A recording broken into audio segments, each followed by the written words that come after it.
Just tuition তাহলে একটু কিছু মানে দিয়ে দেবো ম্যাথগুলা।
আসসালামু আলাইকুম, আমি শুভ ভাই। আজ তোমাদের সাথে আছি আজকে আমাদের আইসিটির যে সাজেশন ক্লাস নিয়ে। তো অলরেডি তোমরা এসএসসি পরীক্ষার 4টা পরীক্ষা দিয়ে ফেলেছো, বাংলা এবং ইংলিশ। তো দেখা যায় বাংলাতে আমরা সাধারণত সবাই সুন্দর মতো লিখে আসতে পারি, বাট ইংলিশ পরীক্ষাতে সবার একটু ভয় থাকে। তাও আমরা এখনো এই আশা নিয়ে আছি যে তোমরা তোমাদের যে পরীক্ষাগুলো সুন্দর মতো দিতে পেরেছো। তোমরা একটু সবাই জানাও তো কার কেমন হচ্ছে পরীক্ষাটা, আর কে কোন বোর্ড থেকে আমাদের সাথে আজকে যুক্ত আছো। তোমরা এটা হচ্ছে কমেন্টে আমাদেরকে জানিয়ে দাও।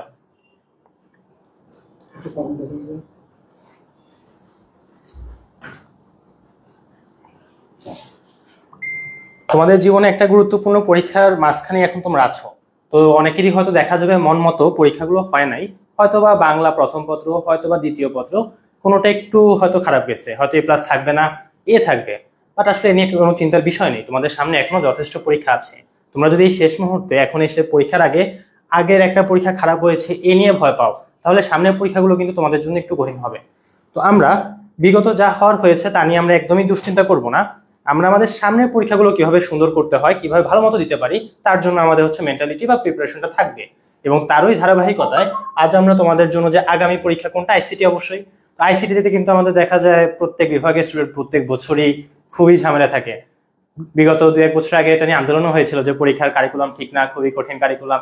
তো এই যে পরীক্ষা নিয়ে আমাদের সবার মধ্যে একটা ভয় থাকে, এই ভয়টা যেন আমাদের পরীক্ষা খারাপ হওয়ার কারণ না হয়, তার জন্যই আমরা আমাদের পরীক্ষা আসার মতো প্রত্যেকটা টপিক নিয়ে তোমাদের সাথে হাজির হব। তো তোমরা সকলেই যুক্ত হয়ে যাও এবং তোমাদের বন্ধুদেরকে মেনশন করে দাও।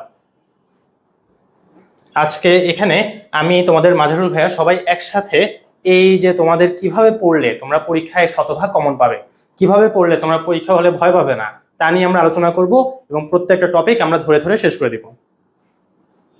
তোমরা সকলে নিজেদের বন্ধুদেরকে মেনশন দাও, দিয়ে এখনই ক্লাসে যুক্ত হয়ে যাও।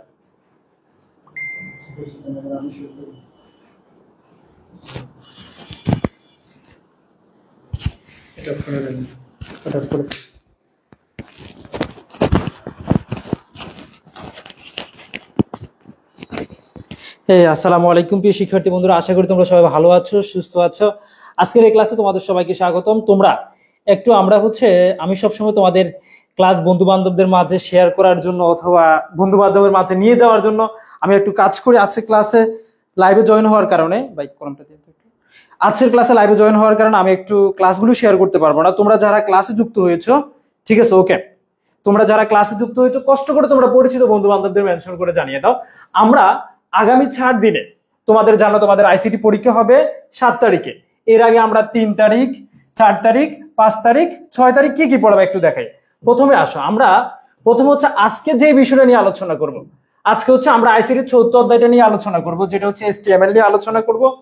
আগামীকাল হচ্ছে তোমার বিকাল 3টায় আমরা 4th অধ্যায়ের এমসিকিউ এবং সিকিউ গুলো সলভ করাবো। এটি সম্ভবত পারলে আমরা আজকে রাতে সলভ করাই দিব, যদি না পারি তাহলে আগামীকাল বিকাল 3টায় ক্লাস হবে। সেম টাইম আগামীকাল সন্ধ্যা 7:20 তোমাদের আইসিটি 3য় অধ্যায় নিয়ে আলোচনা করব। এর পরবর্তী দিন 3য় দিন 5 তারিখ বিকাল 3টায় প্রথম এবং দ্বিতীয় অধ্যায় নিয়ে আলোচনা করব। সন্ধ্যা 7:20 আমরা পঞ্চম অধ্যায় নিয়ে আলোচনা করব।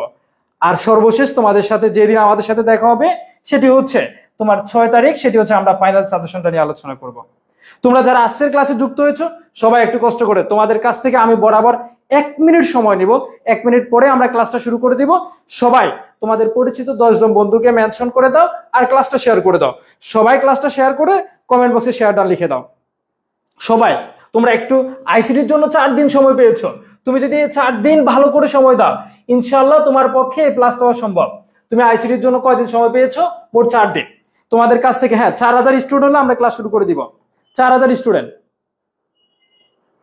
4000 স্টুডেন্ট, একটু সবাই যতজন আসে একটু সবাই বন্ধু বান্ধবদের মেনশন করে দাও আর ক্লাসটা শেয়ার করে দাও। আর আজকের ক্লাসের পিডিএফ যারা পেতে চাও, আমরা এখন থেকে আইসিটি যে ক্লাসগুলো হবে ক্লাসের পিডিএফ পেতে চাইলে ক্লাসটা শেয়ার করে পেজের ইনবক্সে নক দিবা। আমি তোমাদেরকে আজকে রাত 11টার পরে তোমাদেরকে পিডিএফ দিয়ে দিব। পিডিএফ এর মধ্যে একটা গুগল ড্রাইভ লিংক দিব, ওই লিংকের মধ্যে আমরা কি করব, সবগুলো পিডিএফ অ্যাড করে দিব, প্রতিটা ক্লাসের পিডিএফ। তোমরা যারা 4000 স্টুডেন্ট হলো, 8-300 স্টুডেন্ট লাগবে, তোমরা একটা 8-200 স্টুডেন্ট লাগবে, তারপর আমরা ক্লাসটা শুরু করে দিব ইনশাআল্লাহ। একটু সবাই যতজন আছো, যতজন আছো সবাই ওকে। তোমরা তোমাদের যে গালিব ভাইয়া আছে, গালিব ভাইয়াকে তোমরা অ্যাডমিশন ইংরেজি কোর্সে পাবা, পাশাপাশি অ্যাডমিশন বাংলা কোর্সে পাবা। চলো আমরা সর্বপ্রথম আসো আমরা যদি চতুর্থ অধ্যায় নিয়ে আলোচনা করি। এখানে তিনটা জায়গা থেকে প্রায় পরীক্ষা কোশ্চেন আসে। তোমরা বোর্ড কোশ্চেন গুলো খোলো। বোর্ড কোশ্চেন, তোমাদের বোর্ড কোশ্চেন নেওয়ার দরকার নেই। তোমরা বোর্ড কোশ্চেন খুললে তোমরা পাবা যে ওয়েবসাইটের কাঠামো, তারপর হচ্ছে টেবিল, তারপর হচ্ছে লিস্ট।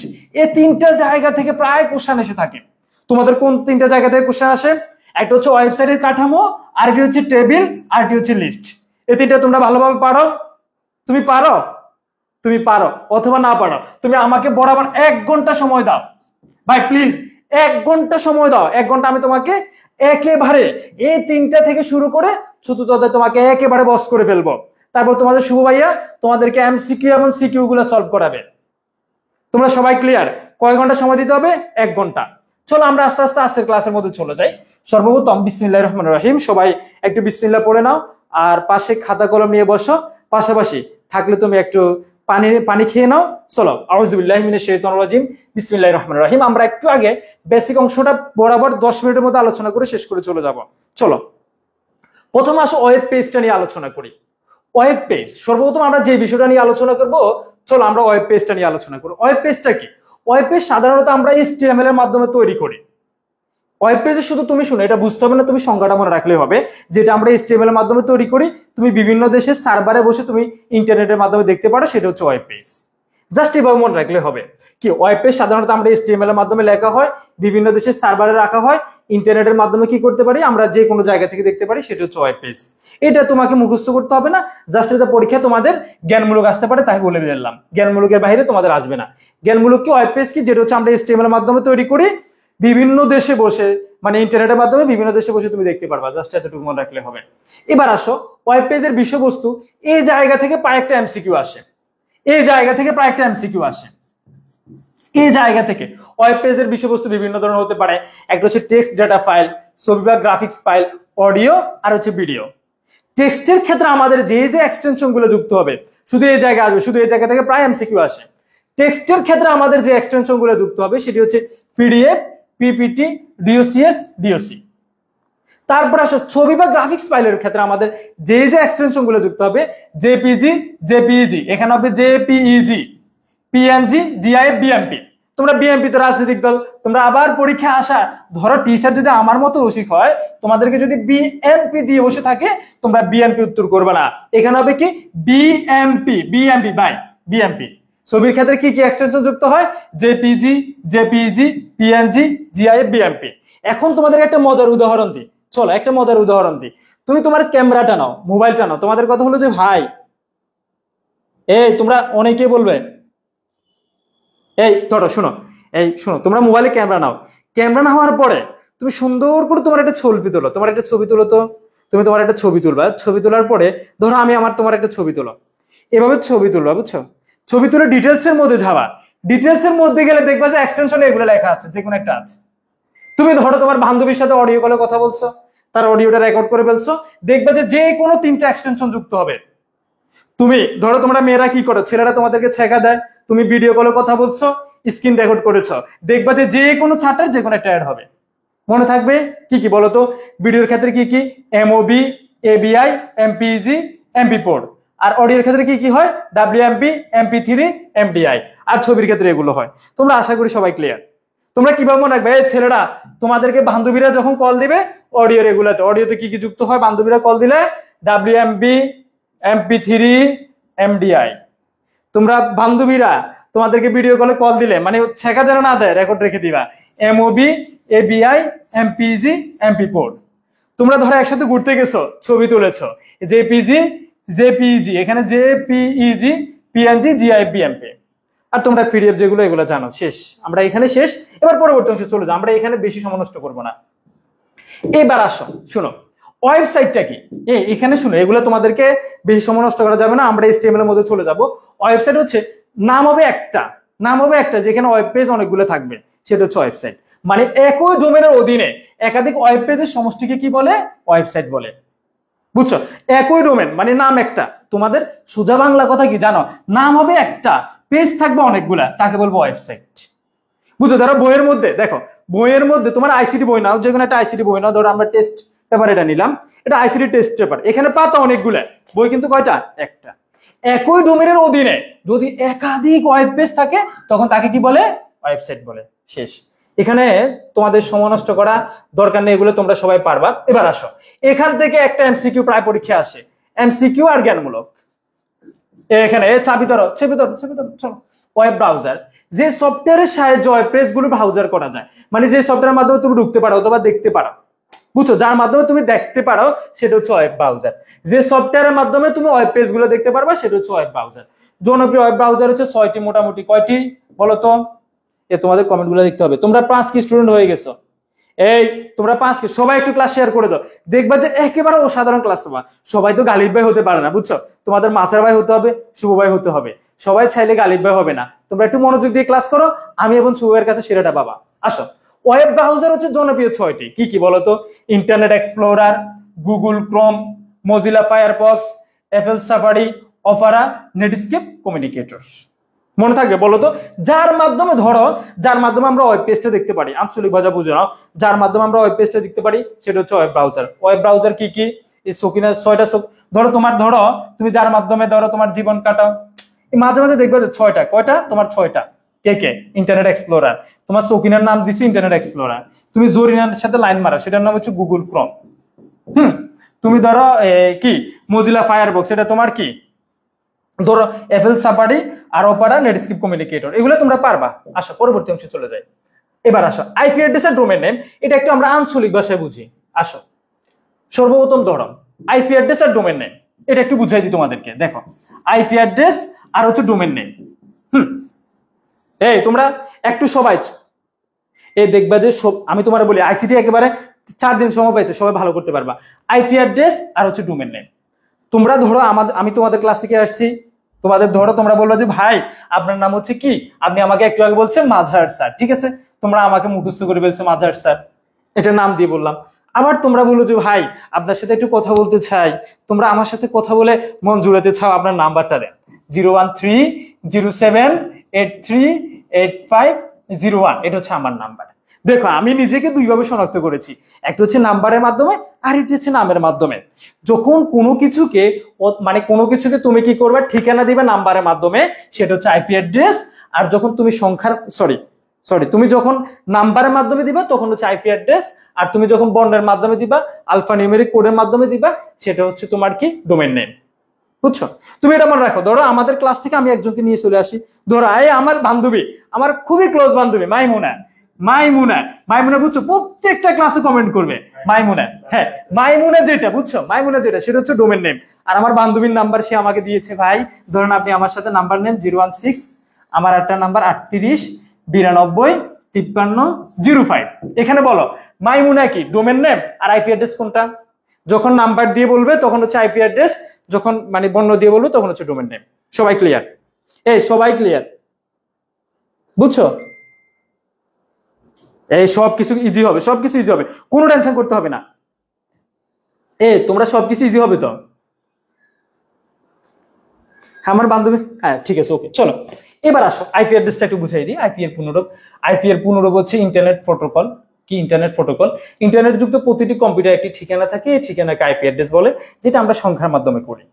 আসো, এই আইপি অ্যাড্রেসটা হচ্ছে ধরো দুই ধরনের। এটা মাঝে মাঝে তোমাদের IPv4 IPv6। আইপি অ্যাড্রেসটা কয় ধরনের বলো তো? আইপি অ্যাড্রেসটা হচ্ছে দুই ধরনের, IPv4 IPv6। আর IPv4 হচ্ছে তোমার 32 বিটের, আর IPv6 হচ্ছে 128 বিটের। কি কি বলছি বলো তো? IPv4 হচ্ছে 32 বিটের, ভাই একটু পানি আনি কিন্তু ওখান থেকে। IPv4 হচ্ছে 32 বিটের, IPv6 হচ্ছে কত? 128 বিটের। ঠিক আছে, মনে থাকবে IPv4 হচ্ছে 32 বিটের, IPv6 হচ্ছে 128 বিটের। এবার একটু বলে দিই, দেখো এখানে মাঝে মাঝে একটা চিকন কোশ্চেন আছে, তোমরা উত্তর দিতে পারো না। ধরো IPv4 এর অ্যাড্রেস সাধারণত ডেসিমেল ফরম্যাটে লেখা হয়, এটা প্রায় এমসিকিউ আসে। ধরো এটা দেখবে যে তোমাদের কোশ্চেনে এমসিকিউ আসবে, দেখবে যে কোনো বোর্ডের এমসিকিউ হিসেবে আসবে। IPv4 এর অ্যাড্রেস সাধারণত ডেসিমেল ফরম্যাটে হয়। কোন ফরম্যাটে হয় বলো তো? IPv4 এর অ্যাড্রেস সাধারণত কোন ফরম্যাটে হয়? ডেসিমেল ফরম্যাটে হয়। বুঝছো? IPv4 যেটা হচ্ছে ইন্টারনেট প্রোটোকল ভার্সন 4, যেটা কয় বিটের? 32 বিটের। আর এটার আমরা সাধারণত কোন ফরম্যাটে করি? ডেসিমেল ফরম্যাটে করি। বা আসলে গালিব ভাই কেমনে ক্লাস নিছে ভাই?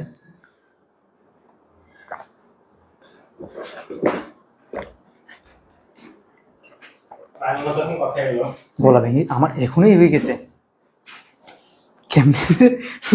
এই শুনো, তোমরা গালিব ভাইয়ের জন্য দোয়া করে, বুঝছো, স্পেশাল ভাবে কিভাবে 10 দিন টানা ক্লাসে আমি অল্প কিছুক্ষণ তোমাদের সাথে এই ক্লাসে আমি ক্লান্ত হয়ে গেছি। আসো, IPv4 হচ্ছে তোমার 32 বিটের, যেখানে তোমার যেটা কিসের মাধ্যমে করে? ডেসিমেল ফরম্যাটের মাধ্যমে করে। এর বাইরে তোমার বুঝতে হবে না, শেষ। আর আসো, IPv6 হচ্ছে 128 বিটের। কয় বিটের? 128 বিটের। আর এটা করে হেক্সাডেসিমেলের মাধ্যমে। কোন কোন ফরম্যাটে? হেক্সাডেসিমেল ফরম্যাটে। জাস্ট এটা দুর্গম রাখলে হবে, শেষ। আচ্ছা, আমি একটু তাড়াতাড়ি না গেলে তো শেষ করতে পারবো না। আচ্ছা আসো, এবার আসো, ডোমেন নেম হচ্ছে, আসো বিসমিল্লাহির রহমানির রহিম। ডোমেন নেমটা আমরা বলেছি, আমাদের মাইমুনা আফুর কথা বলেছি। মামুনা আফুকে আমরা নাম্বারের মাধ্যমে শনাক্ত করি, আবার নামের মাধ্যমে শনাক্ত করি, দুইভাবে বলেছি। আসো, নামের মাধ্যমে যখন শনাক্ত করি তার নাম হবে কি? আস্তে আস্তে বলছি। নামের মাধ্যমে যখন শনাক্ত করব তার নাম হবে কি? Domain name. আইপি অ্যাড্রেসকে সহজে ব্যবহার করার জন্য ইংরেজি অক্ষরের কোন নাম ব্যবহার করা হয়? কম্পিউটারে এরকম নামকে কি বলা হয়? ডোমেন নেম বলা হয়। একটু আগে তোমাদেরকে বলছি না? দেখো আইপি অ্যাড্রেস কি, দেখো আমরা ওকে দুইটা ভাবে, একটা জিনিস খেয়াল করো। তোমার 32টা বিট, ধরো 32টা বাইনারি বিট লিখলাম 010101010101, এবার 32টা বিট লিখলাম। অথবা IPv6 দিয়ে 128টা বিট লিখলাম। কয়টা বিট? 128টা বিট। দেখো একটু ভালো করে, একটু মনোযোগ দাও প্লিজ, একটু মনোযোগ দাও। 128টা বিট লিখছো, এখন লিখলে এগুলো কি তোমার মনে থাকবে বলো তো? তোমার মনে থাকবে? বিশ্বাস করো তোমাদের মনে থাকবে না। এই কারণে ডোমেন নেমটা আনছে, যেটা তোমার ডোমেন নেম। আমি তোমাদেরকে এই 32টা বিটের এগেইনস্টে বলে দিয়েছি আমার বান্ধবী সকিনার কথা। কার কথা বললাম? যে ওর নাম সকিনা। দেখো তোমার সকিনার নামের কথা মনে আছে। ডোমেন নেমটা সবার মনে থাকে, যেটা ইংরেজি অক্ষরের মাধ্যমে ব্যবহার করা হয়, সেটা হচ্ছে ডোমেন নেম, শেষ। এবার আসো, এই ডোমেনটা আছে না, এটা প্রায় এমসিকিউতে আসে। তোমাদেরকে, বুঝছো, তোমাদেরকে যদি সময় পাইতাম, বিশ্বাস করো সময় পাইলে সাধারণ করে পড়াইতে পারতাম। আচ্ছা ঠিক আছে, ওকে আসো শোনো।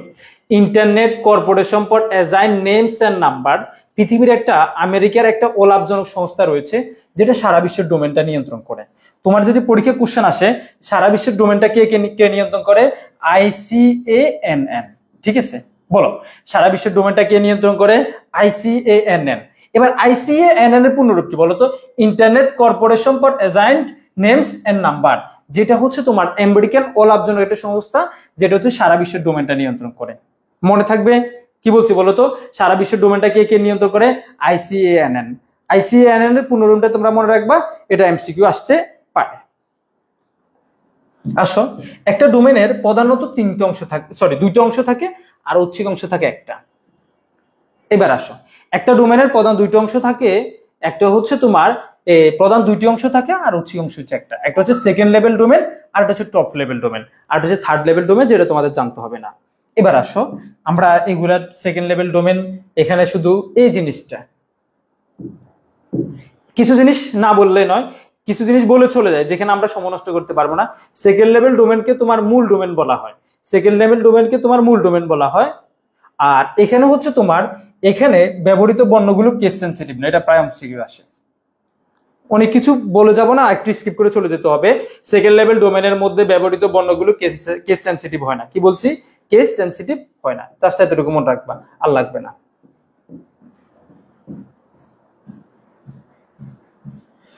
এবার আসো ডোমেন, জেনেরিক ডোমেন, এগুলো একটু দেখাই দিই, এগুলো কোনটা কি কাজের জন্য ব্যবহার করা হয়। এবার এই জায়গায় আসো, সর্বপ্রথম আসো কম, এখান থেকে প্রায় একটা এমসিকিউ এসে থাকে। তারপরে এখানে এর আগ পর্যন্ত এত বেশি কোশ্চেন আসে না, একটু পরে তোমাদের কোশ্চেন গুলো শুরু হবে, কাজগুলো। কম হচ্ছে আমরা বাণিজ্যিক প্রতিষ্ঠানের জন্য ব্যবহার করি, বলো। কম হচ্ছে বাণিজ্যিক প্রতিষ্ঠানের জন্য ব্যবহার করি। মেল হচ্ছে মার্কিন সেনাবাহিনীর সংরক্ষিতের জন্য ব্যবহার করি। গহব হচ্ছে রাষ্ট্রীয় প্রতিষ্ঠানের জন্য ব্যবহার করি। এডু হচ্ছে শিক্ষা প্রতিষ্ঠানের জন্য ব্যবহার করি। নেট হচ্ছে নেটওয়ার্কের জন্য ব্যবহার করি। ওআরজি হচ্ছে অলাভজনক প্রতিষ্ঠানের জন্য ব্যবহার করি। আইএনটি হচ্ছে আন্তর্জাতিক সংস্থার ক্ষেত্রে ব্যবহার করি। কি কি বলছি বলো তো? এখান থেকে একটা এমসিকিউ মাস্ট আসবে, একটা এমসিকিউ মাস্ট আসবে। এই জায়গা থেকে কিছু এমসিকিউ আসে, একটু পরে সিকিউ। এই এখন যে পর্যন্ত পড়াইছি এখান থেকে সিকিউ আসবে না, একটু পরে সিকিউ আসবে। বলো, কম হচ্ছে কি বাণিজ্যিক প্রতিষ্ঠানের ক্ষেত্রে, মেল হচ্ছে মার্কিন সেনাবাহিনীর সংরক্ষিত ক্ষেত্রে, গহব হচ্ছে রাষ্ট্রীয় প্রতিষ্ঠানের ক্ষেত্রে, এডু হচ্ছে শিক্ষা প্রতিষ্ঠানের ক্ষেত্রে, নেট হচ্ছে নেটওয়ার্ক সার্ভিসের ক্ষেত্রে, ওআরজি হচ্ছে অলাভজনক প্রতিষ্ঠানের ক্ষেত্রে, আইএনটি হচ্ছে আন্তর্জাতিক সংস্থার ক্ষেত্রে। সবাই ক্লিয়ার? এগুলো একটু মনে রাখবে, এগুলো মনে থাকবে। একটু পরে যখন এমসিকিউ সলভ করতে যাবে যেন সবাই উত্তর দিতে পারো। এডু কিসের ক্ষেত্রে? শিক্ষা প্রতিষ্ঠানের ক্ষেত্রে। নেট কিসের ক্ষেত্রে? নেটওয়ার্ক সার্ভিসের ক্ষেত্রে। ওআরজি কিসের ক্ষেত্রে? অলাভজনক প্রতিষ্ঠানের ক্ষেত্রে। আইএনটি কিসের ক্ষেত্রে? আন্তর্জাতিক সংস্থার ক্ষেত্রে। চলো, এখান থেকে একটা সিকিউ আসবে মাস্ট। এখান থেকে একটু চেপে ধরো প্লিজ, সবাই একটু ক্লাসের মধ্যে মনোযোগ দাও। এখান থেকে একটা প্রত্যেকটা বোর্ডে নিম্নে 5টা বোর্ডে একটা সিকিউ থাকবে, নিম্নে 5টা বোর্ডে। এবার আসো, ওয়েবসাইটের বৈশিষ্ট্য অনুসারে ওয়েবসাইটের কাঠামোকে 4 ভাগে ভাগ করা হয়। দেখো, বিসমিল্লাহির রহমানির রহিম, সবাই একটু প্লিজ, সবাই একটু মনোযোগ দাও, সবাই একটু। গালিব ভাই একটু কাজে গেছে, উনি বাহিরে আছে, আসলেই আসবে। খেয়াল করো, ওয়েবসাইটের বৈশিষ্ট্য অনুসারে ওয়েবসাইটের কাঠামোকে আমরা 4 ভাগে ভাগ করি। খেয়াল করো, ওয়েবসাইটের বৈশিষ্ট্য অনুসারে ওয়েবসাইটের কাঠামোকে আমরা 4 ভাগে ভাগ করি। একটু পর প্লিজ এই চারটা সবাই ভালো করে পড়বে, যারা আইসিটি বই ধরো নাই সবাই একটু পড়বে। একটা প্রথমটা হচ্ছে লিনিয়ার বা সিকোয়েন্স কাঠামো। কি বলছি বলো তো? ওয়েবসাইটের বৈশিষ্ট্য অনুসারে ওয়েবসাইটের কাঠামো কয় ধরনের? 4 ধরনের। লিনিয়ার বা সিকোয়েন্স কাঠামো, টি বা হায়ারার্কিক্যাল কাঠামো, নেটওয়ার্ক বা ওয়েব লিংক কাঠামো, হাইব্রিড বা কম্বিনেশন কাঠামো। ওয়েবসাইটের বৈশিষ্ট্য অনুসারে ওয়েবসাইটের কাঠামোকে আমরা 4 ভাগে ভাগ করতে পারি। একটা হচ্ছে লিনিয়ার বা সিকোয়েন্স কাঠামো। তারপর হচ্ছে প্রথমে আসলে লিনিয়ার বা সিকোয়েন্স কাঠামো। লিনিয়ার বা সিকোয়েন্স কাঠামো হচ্ছে এইভাবে হয়, একটার পর একটা থাকবে, একটার পর একটা থাকবে, একটার পর একটা থাকবে। প্রথমে থাকবে প্রথম পেজ, তারপরে থাকবে তার পরবর্তী পেজ, তারপরে থাকবে তার পরবর্তী পেজ, তারপরে থাকবে তার পরবর্তী পেজ। দেখো, এখানে ধারাবাহিকভাবে পেজ থাকবে, এখানে ধারাবাহিকভাবে পেজগুলো থাকবে, একটার পরে একটা থাকবে, একটার পরে একটা থাকবে। সেটা হচ্ছে লিনিয়ার বা সিকোয়েন্স কাঠামো। এখানের মধ্যে খেয়াল করো, দেখো তুমি প্রথম পেজ থেকে দ্বিতীয় পেজে যাওয়ার ক্ষেত্রে তোমার নেক্সট, দ্বিতীয় পেজ থেকে তৃতীয় পেজে যাওয়ার ক্ষেত্রে তোমার নেক্সট, তৃতীয় পেজ থেকে এ পেজে যাওয়ার ক্ষেত্রে নেক্সট, তারপর যাওয়ার ক্ষেত্রে তোমার হচ্ছে পিবিএস, আবার পিবিএস দিয়ে শুরু করতে হবে, আবার পিবিএস, আবার পিবিএস, আবার পিবিএস। এটা না বুঝলে হবে, শুধু স্ট্রাকচারটা মনে রাখো।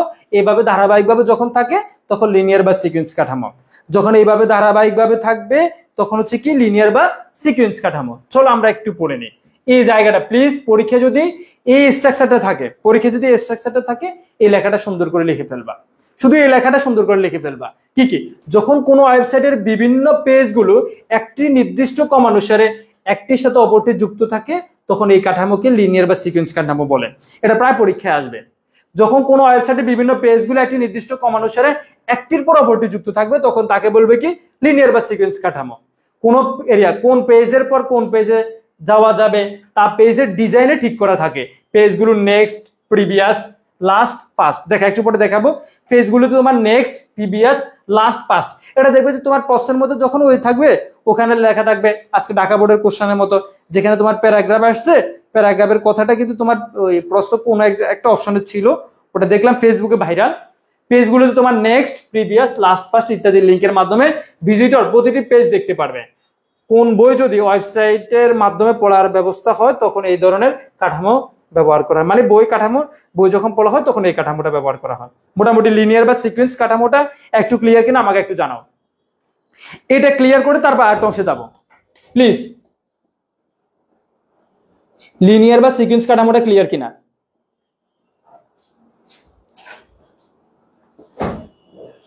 হ্যাঁ, লিনিয়ার বা সিকোয়েন্স কাঠামো ক্লিয়ার? লিনিয়ার বা সিকোয়েন্স কাঠামোটা ক্লিয়ার? এটা একটু জানাও প্লিজ।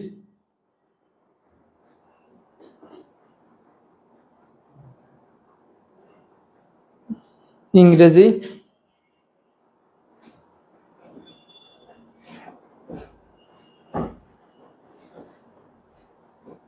ক্লাস শেষ হলে দিতে হবে। শুনো, এবার আসো টি বা হায়ারার্কিক্যাল ক্লিয়ার, টি বা হায়ারার্কিক্যাল কনসেপ্টটা একটু ক্লিয়ার করি। দেখো, এটা হচ্ছে টি এর মতো হবে, চিত্রটা টি এর মতো হবে। দেখো, এটা চিত্রের মতো তোমার ধারাবাহিকভাবে থাকবে।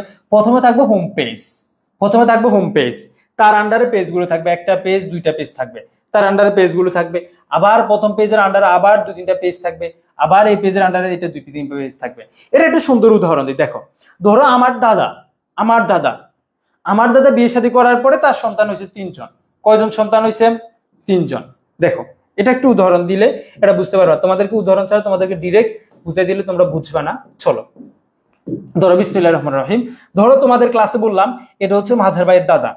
দাদার কয়জন সন্তান? 3 জন সন্তান। এটা হচ্ছে প্রথম, এ হচ্ছে দ্বিতীয়, এ হচ্ছে তৃতীয়। দেখো, তারপরে আসো প্রথম সন্তানের আবার এই বেড়ার আবার 3টা ছেলে সন্তান। আবার আসো এই লোকের আবার 2 জন সন্তান, এই লোকের আবার 2 জন সন্তান। দেখো এখানে, দেখো এখানে উনি হচ্ছে আমার দাদা, এ হচ্ছে ধরো আমার বাবা, ধরো 3 জন সন্তান আমার বাবা। এ হচ্ছে আমার চাচা, এ হচ্ছে আমার চাচা, ধরো এ হচ্ছে আমি।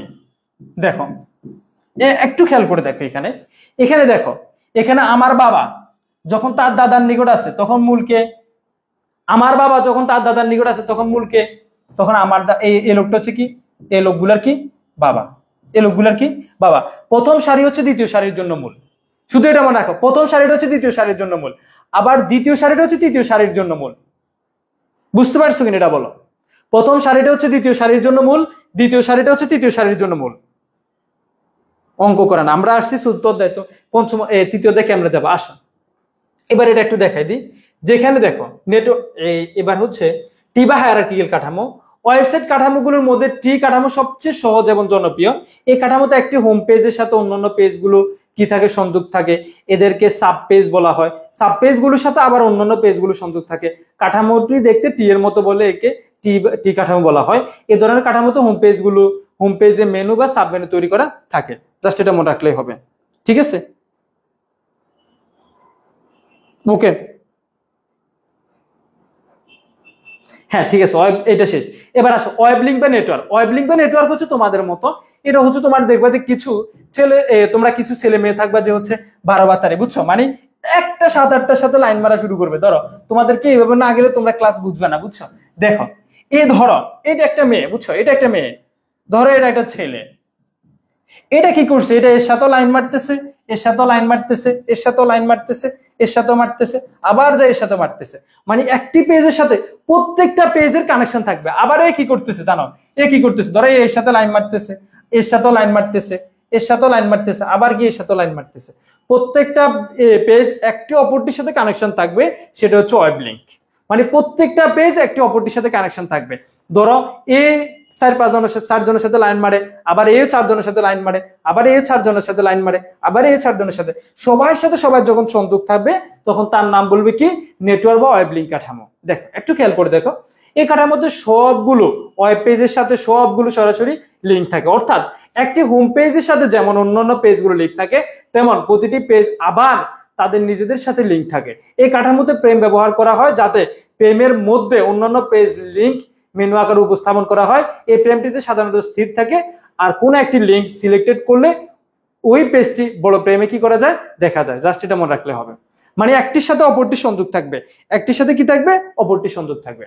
আর হাইব্রিড বা কম্বিনেশন, এটা পরীক্ষা এত বেশি আসছে না। যখন সবগুলো কাঠামো মিলে হবে তখন হাইব্রিড বা কম্বিনেশন হবে। তারপর আসো, গঠন বৈচিত্র্যের উপর নির্ভর করে ওয়েবসাইট মূলত 2 ভাগে ভাগ করা হয়। আসো, গঠন বৈচিত্র্যের উপর নির্ভর করে ওয়েবসাইট 2 ভাগে ভাগ করা হয়। আসো বিসমিল্লাহির রহমানির রহিম, এবার এই জায়গায় আসো। গঠন বৈচিত্র্যের উপর ভিত্তি করে ওয়েবসাইট মূলত কয় ভাগে ভাগ করা হয়? 2 ভাগে। একটা হচ্ছে স্ট্যাটিক ওয়েবসাইট, আর একটা হচ্ছে ডাইনামিক ওয়েবসাইট। এটা প্রায় পরীক্ষায় সিকিউতে আসে। স্ট্যাটিক ওয়েবসাইট তোমরা আমার সুন্দর একটা উদাহরণ রাখো। স্ট্যাটিক ওয়েবসাইট হচ্ছে তোমাদের মাঝার ভাই, আর ডাইনামিক ওয়েবসাইট হচ্ছে তোমাদের সাকিব খান। দেখো তোমাদেরকে মজার মজার একটা উদাহরণ দিয়ে দিয়ে আমরা বুঝাই দিব যেন মাথার মধ্যে সবার মনে থাকে। দেখো স্ট্যাটিক ওয়েবসাইট হচ্ছে কি তোমাদের মাঝার ভাই, ডাইনামিক ওয়েবসাইট হচ্ছে সাকিব খান। দেখো তোমাদের মাঝার ভাই আছে না, একটা গল্প বলি। তোমাদের মাঝার ভাই এক নারীতে আসক্ত, এক নারীতে। আর সাকিব খান আছে না 3 নারীতে, 4 নারীতে, 5 নারীতে, তার প্রতিনিয়ত পরিবর্তন হয়। কি বলছি দেখো, মনে আছে সবাই? তোমরা সবাই এখন ধরে ফেলতে পারছো কি ভাই, স্ট্যাটিক ওয়েবসাইটটা হচ্ছে যেটা অপরিবর্তনশীল, আর ডাইনামিক ওয়েবসাইটটা যেটা হচ্ছে পরিবর্তনশীল। এবার বাকিগুলো বললে তোমরা একবার বললে তাড়াতাড়ি বুঝতে পারবা। স্ট্যাটিক ওয়েবসাইট যেটা কি অপরিবর্তনশীল, ডাইনামিক ওয়েবসাইট কি যেটা পরিবর্তনশীল। স্ট্যাটিক ওয়েবসাইট উদাহরণ দিছি কি তোমাদের মাঝার ভাই এক নারীতে আসক্ত, ডাইনামিক ওয়েবসাইট উদাহরণ দিয়ে দিয়েছি কি সাকিব খান। দেখবে যে তার ধারাবাহিকভাবে আসতেছে। আসো এবার একটু তোমাদেরকে বলে দিই, স্ট্যাটিক ওয়েবসাইট হচ্ছে তোমার যখন ওয়েব পেজ গুলো পূর্ব থেকে তৈরি করা থাকে, আর যখন আমরা শো করতে যাই তখন কি করা যায়, পরিবর্তন করা যায় না। জাস্ট এতটুকু, যে ওয়েবসাইট গুলো আমরা কি করতে পারি না, পরিবর্তন করতে পারি না, সেটা হচ্ছে বুঝছো? এখন ভালোই বুঝছো? আচ্ছা ঠিক আছে, যে ওয়েবসাইট গুলো আমরা পরিবর্তন করতে পারি না সেটা হচ্ছে স্ট্যাটিক ওয়েবসাইট। স্ট্যাটিক ওয়েবসাইট গুলো আমরা কি করতে পারি না, পরিবর্তন করতে পারি না। এবার এখান থেকে একটু বলো, যে সকল ওয়েব পেজ পূর্ব থেকে তৈরি করা থাকে আর প্রদর্শন করার সময় আমরা পরিবর্তন করতে পারি না, সেটা হচ্ছে স্ট্যাটিক ওয়েবসাইট। স্ট্যাটিক ওয়েবসাইটের ডেটার মান ওয়েব পেজ লোডিং বা চালু করার সময় পরিবর্তন করা যায় না। স্ট্যাটিক ওয়েবসাইট তৈরি করার জন্য HTML ভাষা কি করা হয়, ব্যবহার করা হয়। এবার আসি স্ট্যাটিক ওয়েবসাইটের সুবিধা। দেখো তোমাদেরকে একটা জিনিস বুঝাই। দেখো এখন একটা লোক, ধরো আমি একটা মেয়ের সাথে প্রেম করতেছি, ধরো একটা মেয়ের সাথে প্রেম করলে আমার কি কি সুবিধা দেখো। এই মেয়েটারা আমি কন্ট্রোল করতে পারবো। 1, 2 আমার খরচ কি কম যাবে না, আমি বেশি যাবে? খরচ একেবারে কম যাবে। যে 4-5 জনের সাথে করে তার খরচ আর একটু বেশি যাবে। তারপরে আসো ধরো এটা আমি তাড়াতাড়ি নিয়ন্ত্রণ করতে পারবো, তাড়াতাড়ি নিয়ন্ত্রণ করা যায়। তারপরে এটা বেশি নিরাপদ, কারণ এটা অন্যদিকে যাবে না, আমি 3-4 জনের দিকে নাই। এবার মন রাখবে, দেখো স্ট্যাটিক ওয়েবসাইটের সুবিধা কি, এটা দ্রুত ডাউনলোড করা যায়, এটা নিরাপদ এবং সহজ, এটা ডাটাবেস কি করা যায় না, সংযোগ করা যায় না, এটা তোমাদের মতো করে মনে রাখবা। আর এটার উন্নয়ন খরচ একেবারে কম আর তুলনামূলক নিরাপদ বেশি। এবার তুমি দেখো ডাইনামিক ওয়েবসাইট, ডাইনামিক ওয়েবসাইট এবং স্ট্যাটিক ওয়েবসাইটের মধ্যে পার্থক্য আসলে তুমি এই 5টা লিখে দিলে হবে। 5টা লিখে পেলো। এর আগে একটা পরীক্ষায় তোমার স্ট্যাটিক ওয়েবসাইট এবং ডাইনামিক ওয়েবসাইটের পার্থক্য চাইছে, তুমি তখন কি করবে ভাই বলো তো? তখন কি করবে দেখো, প্রথম লিখে দিবা যে স্ট্যাটিক ওয়েবসাইট অপরিবর্তনশীল, যেটা তোমার পরিবর্তন করা যায় না। ডাইনামিক ওয়েবসাইট চাইলে পরিবর্তন করা যায়। স্ট্যাটিক ওয়েবসাইট দ্রুত ডাউনলোড হয়, ডাইনামিক ওয়েবসাইট একটু আস্তে আস্তে হয়। স্ট্যাটিক ওয়েবসাইট নিয়ন্ত্রণ করা সহজ, ডাইনামিক ওয়েবসাইট নিয়ন্ত্রণ করা সহজ না। কিভাবে? তোমরা মাথার মধ্যে চিন্তা করো না ভাই, আমি যদি ধরো তুমি একটা জিনিস সুন্দর করে ধরো তোমরা আমার ছোট ভাই হিসেবে ধরো তুমি 4 জনের সাথে লাইন মারো। কয়জন? 4 জন। দেখো এখন এদের সাথে যখন লাইন মারো, এদেরকে নিয়ন্ত্রণ করা যাবে? 4টারে একটা হলে না থাপ্পড়ায় চোপড়ায় নিয়ন্ত্রণ করা যাবে, 4টারে তো পারা যাবে না। তাই ওটাতে নিয়ন্ত্রণ করা কঠিন। দেখো এটাতে ডাটাবেস সংযোগ থাকে না, ওটাতে ডাটাবেস সংযোগ থাকে। আর এটাতে উন্নয়ন খরচ কম, ওটাতে উন্নয়ন খরচ বেশি। আর এটা তুলনামূলক বেশি নিরাপদ, আর এটা কম নিরাপদ। শেষ। মোটামুটি পার্থক্যটা তোমরা পরীক্ষাটা লিখে দিলে হবে। ডাইনামিক ওয়েবসাইট যেটা হচ্ছে তোমার কি করে, তোমার ওয়েব পেজ লোডিং বা ওয়েব পেজ চালু করার সময় মান কি হয় না, পরিবর্তন করা যায়, সেটা হচ্ছে ডাইনামিক ওয়েবসাইট। ডাইনামিক ওয়েবসাইট তৈরি করার জন্য HTML এর সাথে আমরা জাভাস্ক্রিপ্ট, PHP কি করি, ব্যবহার করি। শেষ। আর ডাইনামিক ওয়েবসাইটের সুবিধা অসুবিধা এগুলো তোমরা এখান থেকে একবার দেখে নিবে, আর পার্থক্যটা আমি দেখাইছি। এবার চলো আমরা HTML এর মূল ক্লাসের মধ্যে চলে যাব। চলো সর্বপ্রথম আমরা যে বিষয়টা নিয়ে আলোচনা করব, এবার আমরা ক্লাসের মধ্যে চলে যাই। আচ্ছা বুঝছো, এই তোমরা বলো যে ভাই মজা দিতে, মানে একটু মজা করে পড়ান। আবার যদি মজা করে পড়াই বলো যে ভাই প্রেম ক্লাস। বলো কোন দিকে যাবো বলো? বুঝছো, একদিকে তো আমাকে যাইতে হবে। দেখো HTML আছে না, ঠিক আছে ওকে আসো। HTML হচ্ছে এই পেজ না, আরো পরের পেজ। এখানে আসেন, এখানে বা HTML বেসিক অংশটা দেখাবো না, চলে যাবো নিচের দিকে ডিরেক্ট। আমরা শাফল করে এখন ভালো হবে নাকি? হ্যাঁ শাফল করে ভালো হবে মনে হচ্ছে। ডিরেক্ট করে চলে যাবো। আচ্ছা ঠিক আছে ওকে আসো। এখানে করতে যাওয়ার পরে আপনি আবার আসেন, তাহলে হচ্ছে কি একটু ইজি হবে। আপনি একটু আচ্ছা ঠিক আছে ওকে। বিসমিল্লাহির রহমানির রহিম। কি করবেন আপনি? আমাদের কাছে শাফল করে বেটার হবে। কি লাইক এখন আমি 10 পেজ পড়াবো, তারপর আবার আপনি 10 পেজ পড়বেন, তাহলে হচ্ছে মানে এক না বলে আপনি দেন আমরা 5-10 মিনিট পড়ে দেন। ওকে স্টুডেন্টরা যা শুরু করছে গালি ফেলে দিতে হইছে। আচ্ছা আমি শুরু করি 10 মিনিট। শুরু করি। কানেক্ট হয়েছে আশা করি। আপনি একটু দেখেন তো ওখানে সাউন্ড ঠিক মতো আসছে কিনা। কেমন আছে? আসসালামু আলাইকুম, আবার আমি চলে আসলাম তোমাদের সামনে। আমাদের হচ্ছে মাঝের ভাই একটু হারান হয়ে গেছে অনেকক্ষণ পরে তো তোমাদের। আর আমরা এখনো অনেকে হচ্ছে এখানে কমেন্ট করছি গালিব ভাই কোথায়, গালিব ভাই কোথায়। এখন গালিব ভাইকে আমরাও চাইছিলাম যে আইসিজি কাছে নিয়ে আসতে, বাট তোমাদের বাংলা এবং ইংলিশ ক্লাস করতে করতে ভাই খুবই টায়ার্ড হয়ে গেছে। আর আইসিটিটা যদি এখন গালিব ভাইয়ের উপর চাপিয়ে দিই তাহলে কিন্তু গালিব ভাই এত কিছু সামলাতে পারবে না, তাই না? একসাথে তোমরা কত চাও ওনাকে চাপ দিতে, গত 10 দিন ঘুমাই নাই বলতে গেলে। আর আমরা এখন অনেকে এখানে আমরা দেখলাম, আমি অনেকক্ষণ তোমাদের কমেন্ট করছি, তোমরা আগে সাউন্ড তো আশা করি ঠিক আছে সাউন্ড, তাই না? হ্যাঁ, তোমরা তাও আবার সবাই একজন কমেন্টটা বলে দাও তো সাউন্ড সব ক্লিয়ার কিনা। আর আমরা এখন তাহলে হচ্ছে একটু আস্তে ধীরে মাথা ঠান্ডা রেখে পড়াটা আবার শুরু করি। আমাদের যেহেতু পরীক্ষা খুবই সামনে, পড়তে তো হবেই, তাই না? তাহলে এর মোমেন্টে এখন আমাদের এই যে মূল টপিকটা হচ্ছে HTML, তাই না? HTML থেকে আমাদের প্রত্যেক বছর তো ভাই সিকিউ আসতে দেখা যায়, দুইটা সিকিউ আসবে। তো ওর মধ্যে একটা সিকিউ যে ঘ মার্কে যেটা আসে ওটা অলরেডি আমাদের মাঝে মধ্যে কভার করে ফেলছে। কোনটা? এই যে বিভিন্ন স্ট্রাকচার গুলা, আমাদের ওয়েবসাইটের কাঠামোগুলো। তো ওয়েবসাইট কাঠামো থেকে অবশ্যই আসবে। তাহলে আমরা ওয়েবসাইট কাঠামোটা অলরেডি কভার হয়ে গেছে, যেহেতু এটা তোমরা অনেক আগে থেকেই পড়ে আসছো, এর জন্য এই জিনিসটা একটু তাড়াতাড়ি পড়ানো হয়েছে। তো এখন আমরা যে মেইন HTML এর কোডিং পার্ট সেখানে জাম্প করব। তো আসলে দেখো, কোন একটা জিনিস শিখতে হলে আমাদের আগে জানতে হবে জিনিসটা কি। তো আমরা প্রথমে একটা সুন্দর দেখো বড় করে টাইটেল লিখলাম যে HTML জিনিসটা কি। তো HTML তো অবশ্যই একটা ওয়ার্ড মনে হচ্ছে না, তাই না? তার মানে এটা একটা বড় ওয়ার্ডের সংক্ষিপ্ত রূপ। তাহলে বড় ওয়ার্ডটা কি? Hyper text markup language. HTML এর পুরোটা তোমরা সবাই লিখে ফেলো, হাইপার টেক্সট মার্কআপ ল্যাঙ্গুয়েজ। তাহলে মানে কি এটা একটা ভাষা, তাই না? আর হাইপার টেক্সট এটা দ্বারা বোঝানো হয় আমাদের ইন্টারনেটে যে আমরা ভাষাগুলো ব্যবহার করি, HTTP hyper text transfer protocol. তাহলে এই যে হাইপার টেক্সট জিনিসটা, হাইপার মানে হচ্ছে আমাদের যখন জিনিসটা ওয়েবে আসলো, তো ওয়েবে আমি হচ্ছে একটা ওয়েবসাইট বানাবো, ওয়েবসাইট তো আমাকে ডিজাইন করতে হবে, তাই না?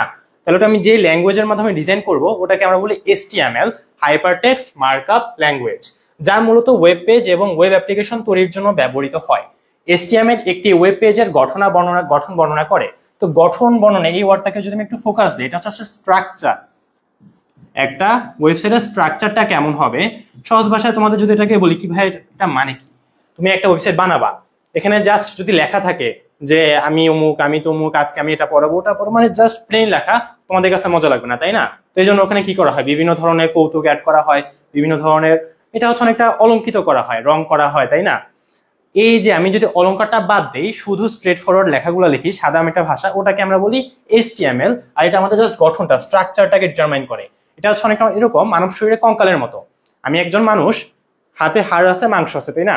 আমি যদি মাংসকে বাদ দিয়ে দেই, জাস্ট হাড়টাকে রাখি, স্কেলেটনটা রাখি, ওটা হচ্ছে আমার গঠনটা। তো একটা ওয়েবসাইটের এই যে গঠন, এটা হচ্ছে আমাদের HTML দ্বারা বানানো হয়। এবং গঠন করার পরে তো আসলে আর মানুষ হাঁটাচলা করছে না, হাঁটাচলা করার জন্য বিভিন্ন মাংস পেশি লাগবে, তারপর হচ্ছে স্কিন লাগবে, চুল লাগবে। তো এই যে মানে অর্নামেন্ট গুলো আছে, এই যে এক্সট্রা জিনিস, এগুলো হচ্ছে আমাদের CSS বা আমরা সামনে একটা আলোচনা করবো। তাহলে HTML আমাদের কি করে, একটা ওয়েবসাইটের গঠনটা বর্ণনা করে। এখন থিওরি দিকে আমরা আসলে বেশি সময় রাখবো না, আমরা সরাসরি এখন চলে যাই। এই জিনিসটা একদম খুবই ইম্পর্টেন্ট। HTML এটা তোমরা সবাই লেখো, HTML এর আমাদের যে এক্সটেনশন ওটা হচ্ছে HTML আবার .htm।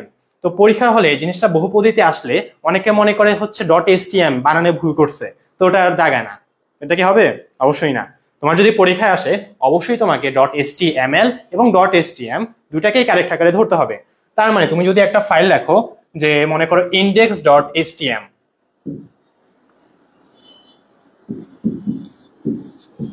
index.htm, সরি প্রথম মনে করো HTML লিখলা, এক্সটেনশন হচ্ছে HTML, সেকেন্ড পার্টে তুমি লিখলা index.htm।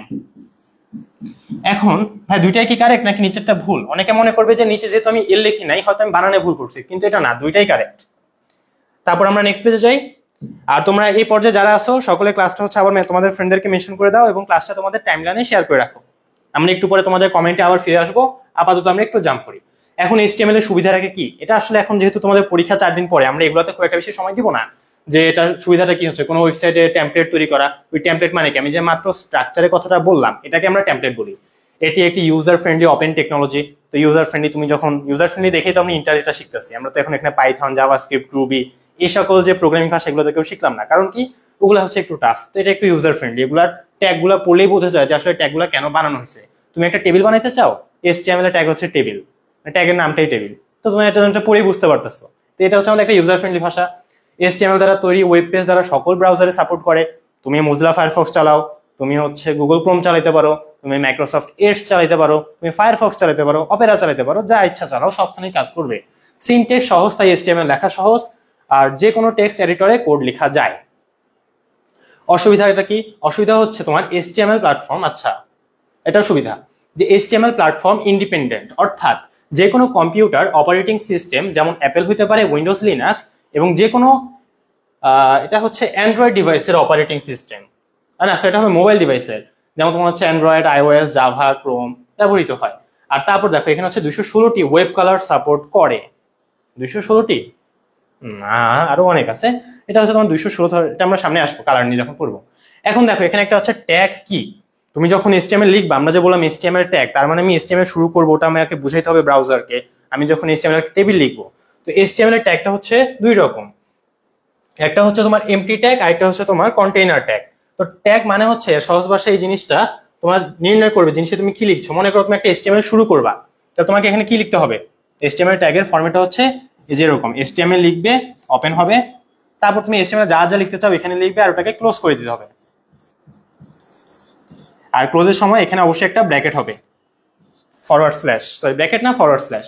তাহলে এই যে দেখো আমি যে থার্ড ব্র্যাকেটের মধ্যে জিনিসটাকে লিখলাম, এটাকে আমরা বলি ট্যাগ। তো HTML এর ক্ষেত্রে আমাদের প্রত্যেকটা কোডই এরকম ট্যাগের মধ্যে থাকে। এতটুকু ক্লিয়ার? হ্যাঁ, আমরা যদি এখন সামনের দিকে যাই, যে একটি ট্যাগে সাধারণত দুটি অংশ থাকে, একটিকে বলা হয় ওপেনিং ট্যাগ এবং অন্যটিকে বলা হয় ক্লোজিং ট্যাগ। তাহলে এই যে আমি মাত্র html লিখলাম, HTML ওটা হচ্ছে ওপেনিং, আর যেটা আমি ফরওয়ার্ড স্ল্যাশ দিয়ে লিখলাম শেষে, ওটা হচ্ছে আমাদের ক্লোজিং ট্যাগ। আর তাছাড়া আমি একদম শুরুতে যেটা বললাম যে আমাদের ট্যাগ সাধারণত দুই প্রকার হয়, একটা হচ্ছে কন্টেইনার ট্যাগ, একটা হচ্ছে এমটি ট্যাগ। তাই কন্টেইনার মানে কি? তুমি যদি এখন তোমার বাসায় রান্না করে যাও, দেখবা যে ওখানে বিভিন্ন কন্টেইনারে চাল ডাল থাকে। তো কন্টেইনার হচ্ছে এমন একটা পাত্র যেটা ধারণ করতে পারে।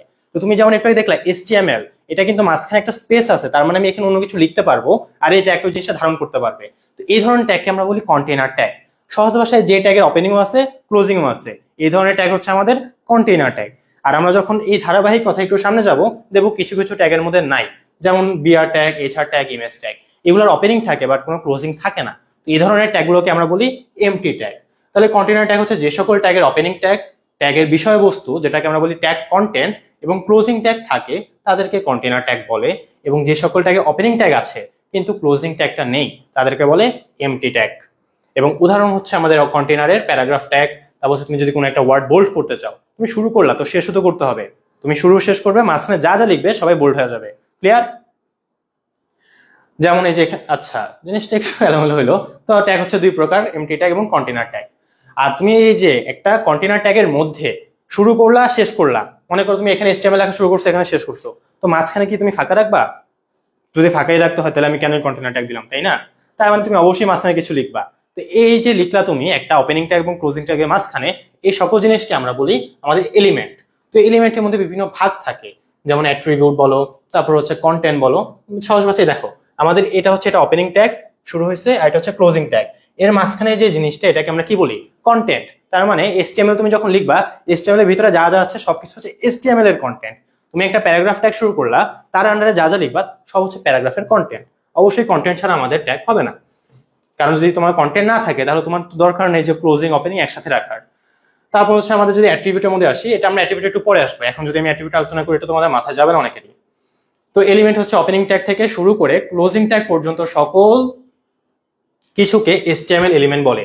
ওপেনিং ট্যাগ এবং ক্লোজিং ট্যাগের মধ্যবর্তী সবকিছুই হলো HTML এলিমেন্ট। এই যে কন্টেন্ট বলো, এই যেটাই হচ্ছে আমাদের এলিমেন্ট উপাদান HTML এর। দেন অ্যাট্রিবিউটের দুটি অংশ থাকে, একটা হচ্ছে অ্যাট্রিবিউট নেম এবং অ্যাট্রিবিউট ভ্যালু। আমরা এটা হচ্ছে যখন প্র্যাকটিস করবো তখন জিনিসটা একটু ভালো মতো দেখবো, কারণ এগুলো উদাহরণ ছাড়া আসলে মনে রাখাটা খুবই টাফ। আইডি বেসটা নিতে হবে, 67 পেজ। আমি এখান থেকে টানি ফেলি। আচ্ছা, এখন তোমাদের সাথে হচ্ছে বাকি সামনের অংশটুকু মাজরুল ভাই হচ্ছে কভার করবে। লিস্টে চলে যাবো।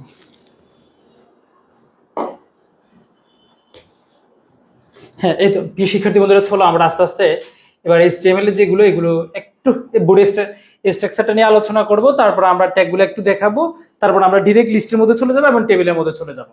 দেখো একটা HTML, যখন HTML এর স্ট্রাকচারটা একটু দেখাই, তোমরা অনেকে স্ট্রাকচারটার সাথে পরিচিত, অথবা অনেকে জানো অনেকে জানো না। একটু দেখো, খেয়াল করো, একেবারে শুরুতে আমাদের লেখার শুরুতে একেবারে HTML হবে আর শেষে HTML হবে। আগে স্ট্রাকচারটা একটু ধরো, একেবারে শুরুতে কি হবে HTML, আর শেষে আমাদের কি হবে HTML হবে। এই দুইটার মাঝখানে আমাদের একটা হেড সেকশন থাকবে আর একটা বডি সেকশন থাকবে। একটা কি থাকবে বলতো, একটা হেড সেকশন থাকবে আর একটা বডি সেকশন থাকবে। হেড সেকশনের মধ্যে আমাদের যেটা যেটা থাকতে পারে, টাইটেল থাকতে পারে, স্টাইল থাকতে পারে, জেস থাকতে পারে, লিঙ্ক থাকতে পারে, মেটাডাটা থাকতে পারে। হেড সেকশন মূলত তোমাদের পরীক্ষার মধ্যে অ্যাজ ইউজুয়াল আসে না, অথবা সিকিউর মধ্যে থাকে না। আর বডি সেকশনের মধ্যে আমাদের যেটা থাকে, বিস্তারিত আমাদের পরীক্ষার যে কোশ্চেন গুলো আসে সবগুলো বডি সেকশন থেকে আসে। তোমরা এতটুকু না বুঝলেও চলো, তোমরা এটা মোটামুটি জানো। আজকে আমরা যেই বিষয়টা, মূল বিষয়টা নিয়ে আলোচনা করব, সেটা হচ্ছে তোমাদের লিস্টে নিয়ে আলোচনা করব। এখান থেকে আমাদের পরীক্ষা মূল কোশ্চেন গুলো আসে, তাই আমরা এখান থেকে প্লিজ তোমরা একটু প্লিজ কমেন্ট বেশি করে না, ঠিক আছে? আসো, তোমরা আসো, খেয়াল করো, আমরা একেবারে শুরুতে HTML-টা ধরে ফেলছি। এটা একটু তুলনামূলক কঠিন। তারপর পঞ্চম অধ্যায়, প্রথম অধ্যায়, দ্বিতীয় অধ্যায় এবং তৃতীয় অধ্যায় তুলনামূলক সহজ আছে। ওই ক্লাসগুলো আগামীকালকে করাবো। আজকে যেহেতু তোমরা মাথা ঠান্ডা আছে, তাই একটু কঠিন অধ্যায়টা শেষ করে ফেলি, তার পরবর্তী ক্লাসে ওই টপিকগুলো নিয়ে আলোচনা করবো। HTML এর লিস্ট তোমার 3 ধরনের, কি কি বলতো? ওরাল লিস্ট, আনওরাল লিস্ট, আর একটা হচ্ছে ডেসক্রিপশন লিস্ট। HTML এর লিস্ট কয় ধরনের? 3 ধরনের, ওরাল লিস্ট, আনওরাল লিস্ট, ডেসক্রিপশন লিস্ট। আর মাঝে মাঝে পরীক্ষায়, তোমাদের পরীক্ষায় যেখান থেকে কোশ্চেন আসে, সেটা হচ্ছে ওরাল লিস্ট এবং আনওরাল লিস্টকে একসাথে করে। ওরাল লিস্ট এবং আনওরাল লিস্ট যখন একসাথে হয়, তখন তার নাম হচ্ছে নেস্টেড লিস্ট। নেস্টেড লিস্ট, এখান থেকে পরীক্ষায় কোশ্চেন আসে। ওরাল লিস্ট এবং আনওরাল লিস্ট যখন একসাথে হয়, তখন তার নাম হবে নেস্টেড লিস্ট। এখান থেকে তোমাদের কোশ্চেন আসে। HTML লিস্ট হচ্ছে 3 ধরনের, একটা ওরাল লিস্ট, আনওরাল লিস্ট, ডেসক্রিপশন লিস্ট। চলো আমরা একটু একটু করে আলোচনা করি। এখানে আসো, ওরাল লিস্টের জন্য আমরা একটা ট্যাগ নিই। ধরো তোমাদের ক্লাস থেকে আমি 3 জনের নাম নিলাম। 1 সুমাইয়া, 2 সামিয়া, 3 রজনী। ধরো 3 জন মেয়ের নাম নিলাম। আর সেম ভাবে আমি দিয়ে নিলাম হচ্ছে তোমার রাকিব, B দিয়ে নিলাম হচ্ছে জাহিদ, C দিয়ে নিলাম হচ্ছে রফিক, C দিয়ে নিলাম হচ্ছে সাইফুল। দেখো, আমি এখানে তোমাদের জন্য 2টা ওরাল লিস্ট রেখেছি, 2টা ওরাল লিস্ট। এবার আসো, ওরাল লিস্টের ক্ষেত্রে এখানে দেখো, এটা ওরাল লিস্ট, এটা ওরাল লিস্ট। আবার আরেকটা লিস্ট নিলাম, সেটা তোমার নিয়ে নিলাম কি হচ্ছে তোমার ছোট হাতের A দিয়ে। আমরা নিলাম হচ্ছে তোমার নাইম, আবার B দিয়ে নিলাম হচ্ছে নজরুল, C দিয়ে নিলাম হচ্ছে আমরা রাহাত। দেখো এখানে দেখো, ওরাল লিস্টগুলো আমরা কিভাবে চিনবো? যখন ABCD দিয়ে শুরু হবে, ABCD দিয়ে শুরু হবে, অথবা 1 2 দিয়ে শুরু হবে, তখন আমরা বুঝবো যে এটা ওরাল লিস্ট। এবার আসো, ওরাল লিস্টের জন্য আমরা যে ট্যাগটা ব্যবহার করব, ওরাল লিস্টের জন্য ওরাল লিস্টের বর্ণটা কিভাবে দেওয়া আছে? Oral list. ওরালের প্রথম বর্ণটা কি? ও। লিস্টের প্রথম বর্ণটা কি? এল। ওরাল লিস্টের জন্য আমরা যে ট্যাগটা ব্যবহার করব, সেটা হচ্ছে OL। আবার আসো, আর লিস্টের প্রত্যেকটা আইটেমকে আমরা বর্ণনা করার জন্য, আমরা হচ্ছে এল ট্যাগটা ব্যবহার করব। এখানে শুধু এই 2টা ট্যাগটা মনে রাখো। ওরাল লিস্টের জন্য আমরা OL ট্যাগটা ব্যবহার করব, আর লিস্টের প্রত্যেকটা আইটেম বর্ণনা করার জন্য এল ট্যাগটা ব্যবহার করব। মনে থাকবে? বলো তো কি বলছি? ওরাল লিস্টের জন্য আমরা OL ট্যাগটা ব্যবহার করব, আর লিস্টের প্রত্যেকটা আইটেম। এখানে খেয়াল করো, এই লিস্টে কয়টা আইটেম আছে? 3টা আইটেম। কে কে? সুমাইয়া, সামিয়া, রজনী। লিস্টের প্রত্যেকটা আইটেমের ক্ষেত্রে আমরা কি ব্যবহার করব? LI। আর ওরাল লিস্টের ক্ষেত্রে OL। চলো আমরা একটু এবার এটার উত্তর করি। আমরা জানি HTML একেবারে শুরুতে HTML হয়, আর আমাদের এখানে কোনো হেড সেকশন থাকে? মূলত পরীক্ষার মধ্যে হেড সেকশন গুলো থাকে না, তাই আমরা হচ্ছে বডি দিয়ে শুরু করি, বডি দিয়ে শুরু করে দিই।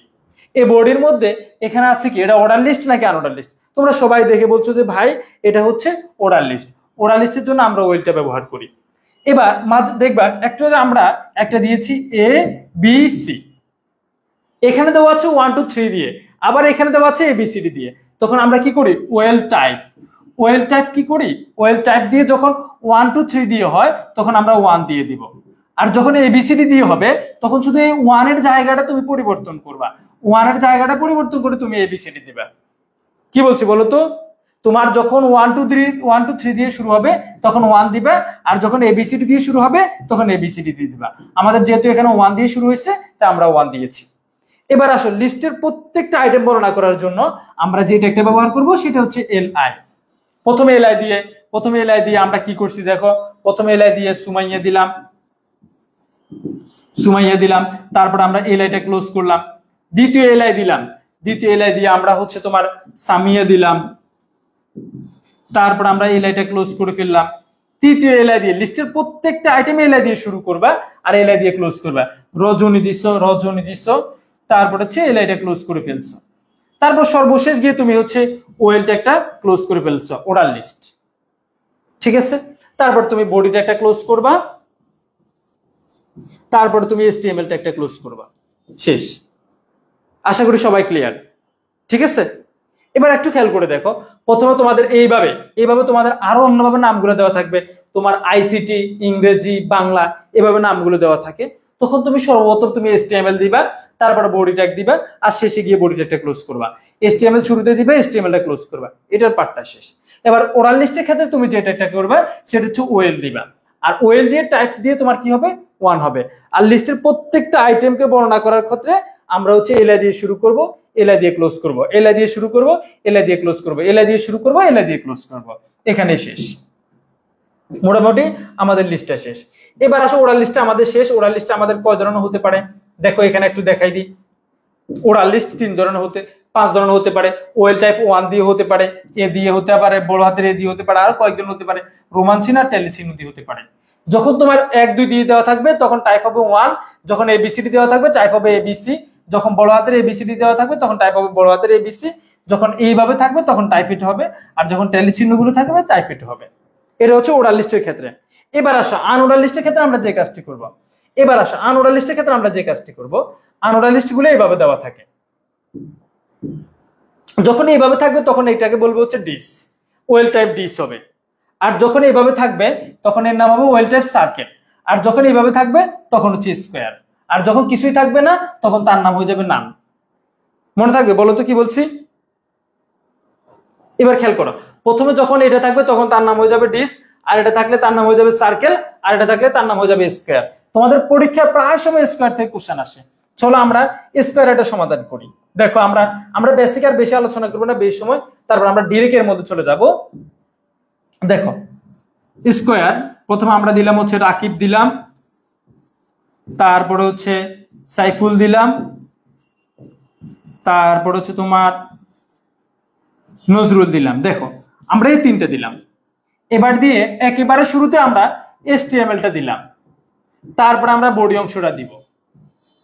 এখন এটা কি ওরাল লিস্ট নাকি আনওরাল লিস্ট তোমরা বলো ভাই, এটা কি তোমরা বলবো যে ভাই এত সহজ কোশ্চেন আসে না।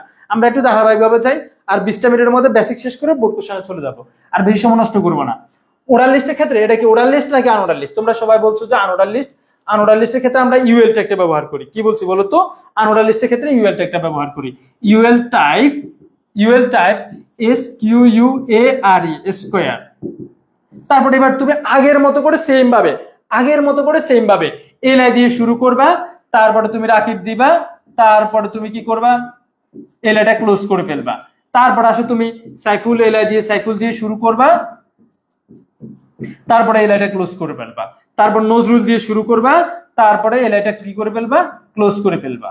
তারপর সর্বশেষ গিয়ে তুমি এখানে আনওরাল লিস্টের ক্ষেত্রে ইউটা একটা ক্লোজ করে ফেলবা, ইউএলটা একটা ক্লোজ করে ফেলবা, তারপরে তুমি বডিটা একটা ক্লোজ করবা, তারপরে তুমি এসটিএমএলটা একটা ক্লোজ করবা, শেষ।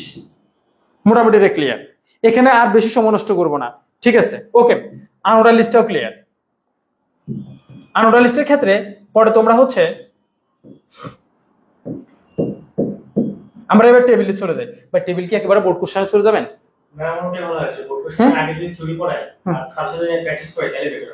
আচ্ছা ঠিক আছে, এবার আসো, এবার আমরা মোটামুটি টেবিলটা একেবারে বোর্ড কোশ্চেনের মধ্যে সমাধান করে ফেলবো। বোর্ড কোশ্চেনগুলো সমাধানের ক্ষেত্রে চলো এবার আমরা কিছু এমসিকিউ সমাধান করি, তারপর আমরা ডাইরেক্ট সিকিউর মধ্যে চলে যাব। এখানে তোমাদের শুভ ভাইয়ের ক্লাস নোটটা যেটা আছে খুবই সুন্দর, অসাধারণ নোট রয়েছে। এটা তোমাদেরকে সুন্দর করে ভাইয়া পড়াই দিবে। এটা তোমাদেরকে পিডিএফটা দিয়ে দিব, এখান থেকে পড়ে নেবে সবাই, যতজন আছে সবাই একটু ভালো করে এটা পড়ে নেবে। ভাই এবার সিকিউ শুরু করে দেন। না, এখন এমসিকিউ তার সিকিউটা সমাধানের মধ্যে টেবিলে চলে যাবে। মোবাইলে টেবিল দাঁড়া। আচ্ছা, বিসমিল্লাহির রহমানির রহিম। মাঝিরুল ভাইকে একটু রেস্টে পাঠিয়ে দিলাম, এখন হচ্ছে আমরা আবার শুরু করি আস্তে করে নাকি।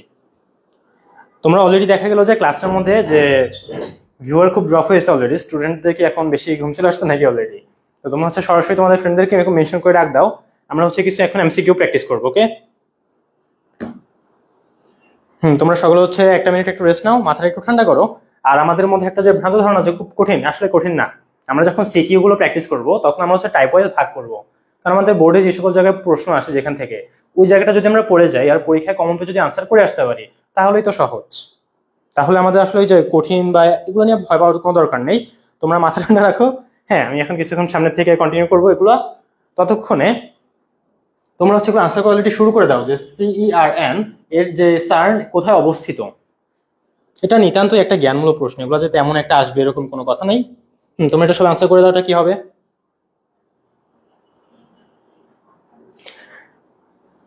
আর পিডিএফটা কোথায় পাবা? পিডিএফটা তোমাদের হচ্ছে অলরেডি একটা লিঙ্ক দেওয়া হয়েছে বা লিঙ্ক দেওয়া হবে। আমাদের হচ্ছে একটা হোয়াটসঅ্যাপ গ্রুপ বানানো হয়েছে তোমাদের এই এইচএসসি 25-এর যে এইচএসসি পরীক্ষাটাকে কেন্দ্র করে, সেখানে প্রত্যেকটা ক্লাসের লিঙ্কটি আসলে দেওয়া হচ্ছে।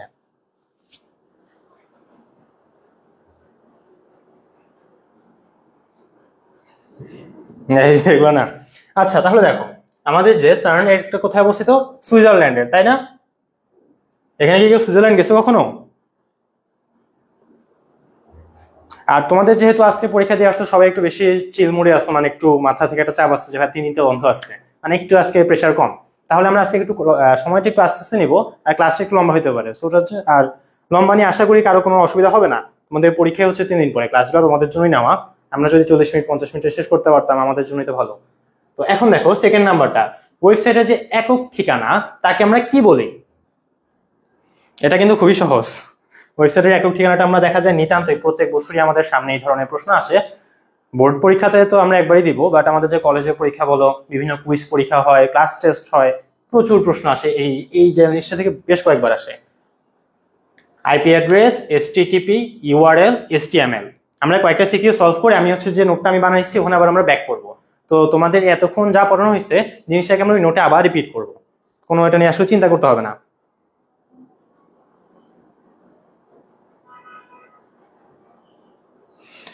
যেটা আমি খেয়াল করলাম যে তোমরা আসলে এখানে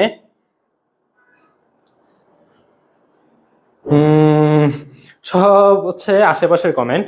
এই যে এই আনসারটা কমেন্টে করো।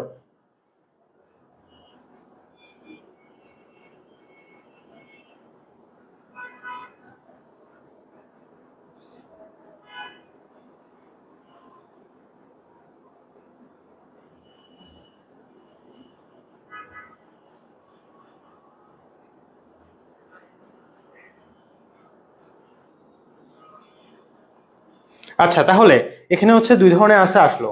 একটা হচ্ছে আইপি অ্যাড্রেস আর কয়েকজন বলো ইউআরএল। তাহলে আমি আসলে যে ইউআরএল বলছে তাকে আমি ভুল বলতে পারবো না, যে ইউআরএলটা হচ্ছে ইউনিফর্ম রিসোর্স লোকেটর।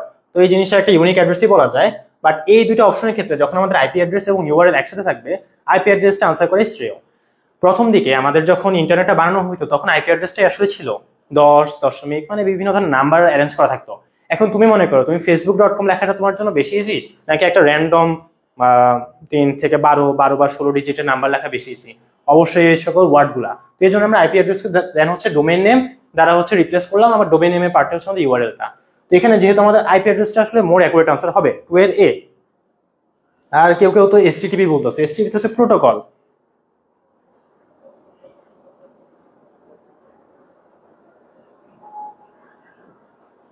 দেন দেখো একটি ওয়েবসাইটে কয়টি অংশ থাকে? হ্যাঁ, আইপি অ্যাড্রেসটাই হচ্ছে এখানে বেটার আনসারটা। কারণ কি, আইপি অ্যাড্রেস থেকেই তো দেন বাকিগুলো আনা হয়েছে, এই ডোমেইন নেম বলো বা ইউআরএল বলো, তাই না? ইউআরএল মানে কি, এই যে এখন তুমি আসো facebook.com/চ্যানেলের নাম, তাই না? তো এই যে ওয়ার্ড গুলো এগুলো তো হচ্ছে আমাদের ইউনিফর্ম রিসোর্স লোকেটর, যে এই ভিডিওটাকে লোকেট করবে। তো এর আগে তো শুরুতে আমাদের এগুলো সব আইপি অ্যাড্রেস দ্বারাই হ্যান্ডেল হইতো। তো এখনো যদি কেউ কেউ ডার্ক ওয়েবে যায় দেখবে যে এরকম বড় বড় বিভিন্ন ধরনের স্ট্রিং থাকবে, তাই না? এখানে আইপি অ্যাড্রেসটা হচ্ছে বেটার আনসার। একটি ওয়েবসাইটে কয়টি অংশ থাকে?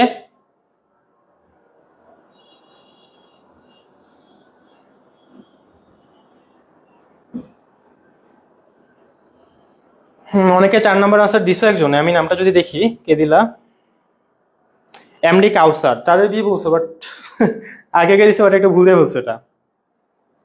তাহলে একটি ওয়েবসাইটে কয়টি অংশ থাকে? 3টি। দেন দেখো 4 নাম্বারটা আমি হচ্ছে একদম নিজে ব্যাখ্যা শুরু করে দেই, যে আমাদের একটি আইপি অ্যাড্রেস প্রকাশের জন্য মোট কত বিটের প্রয়োজন হয়। আইপি অ্যাড্রেস কয় প্রকার থাকে? 2 প্রকার, IPv4, IPv6। এখন IPv4 মানে হচ্ছে ইন্টারনেট প্রোটোকল ভার্সন 4, ভার্সন 6, মানে দুইটা দুই রকম। এখন এখানে তো ভাই বলে নেই যে আসলে কোনটা চাইছে, তাহলে আমাদের বাই ডিফল্ট IPv4টাকেই ধরতে হবে। তো IPv4 অ্যাড্রেসকে প্রকাশের জন্য মোট কতটি বিট প্রয়োজন হয়? কতটি বিট হতে পারে এটা? 32 বিট। এটা একটু আগে আমাদের ভাই পড়ে গেছে তাই না? 32 বিট প্রয়োজন হয়। আর একজনে বলছো 8। আসলে এটা না, আমি জিনিসটাকে এখানে লিখে দিই একবার। আমাদের বিট প্রয়োজন হয় 32টা। তো মনে করো হচ্ছে যে 32টা বিট লাগবে। তো এই 32টা বিটকে আমরা হচ্ছে 8টা করে বিট করে 4 ভাগে ভাগ করি। তার মানে হচ্ছে এরকম 8 প্লাস 8 প্লাস 8 প্লাস 8, মানে এরকম দেখো। তো এই প্রত্যেকটা 8 মানে কি এখানে 8টা বিট আছে না, এটাকে আমরা বলি অক্টেট। তো আমাদের এই যে 32 বিটের কোড, এখানে 4টা অক্টেট থাকে। তো একটা অক্টেটে থাকে 8 বিট, তাহলে 4টা অক্টেটে কত থাকবে? 4 × 8 32 বিট। তাহলে আমাদের IPv4 হচ্ছে 32 বিটের কোড। আর আমি যদি অক্টেটে ভাগ করি তাহলে হচ্ছে 4টা অক্টেট থাকে। ক্লিয়ার? দেন হচ্ছে google.com কি, এটা সবাই পারবা। google.com জিনিসটা কি? google.com হচ্ছে আমরা কোনো কিছু যদি খুঁজতে হয় তাহলে আমরা গুগলে যা সার্চ দেই, তাই না? এখন হয়তো অনেকে গিয়ে সার্চ দেওয়া শুরু করবে যে আইসিটি সাজেশন পিডিএফ, গুগলে গিয়ে সার্চ দেওয়া শুরু করবে, বাট গুগলে এখন এটা পাবা না। বাট আমরা যে কোনো জিনিস যখন সার্চ দেওয়ার জন্য একটা জিনিস ইউজ করি, এই জিনিসটাকে আমরা বলি সার্চ ইঞ্জিন, তাই না? তাহলে google.com হবে আমাদের একটি সার্চ ইঞ্জিন, রাইট? 6 নম্বর যদি আমরা দেখি, ওয়েবসাইটের একক ঠিকানা। সেম প্রশ্ন কিন্তু আবার রিপিট হইলো। আমরা এখানে আসলে বোর্ড কোশ্চেনগুলো যদি অ্যাড করতাম, মানে নাম দিতাম যে কোন বোর্ডে আসে, তাহলে তোমাদের জন্য একটু ইজি হতো। তারপর দেখো ইউআরএল কি। ইউআরএল হচ্ছে ওয়েব পেজের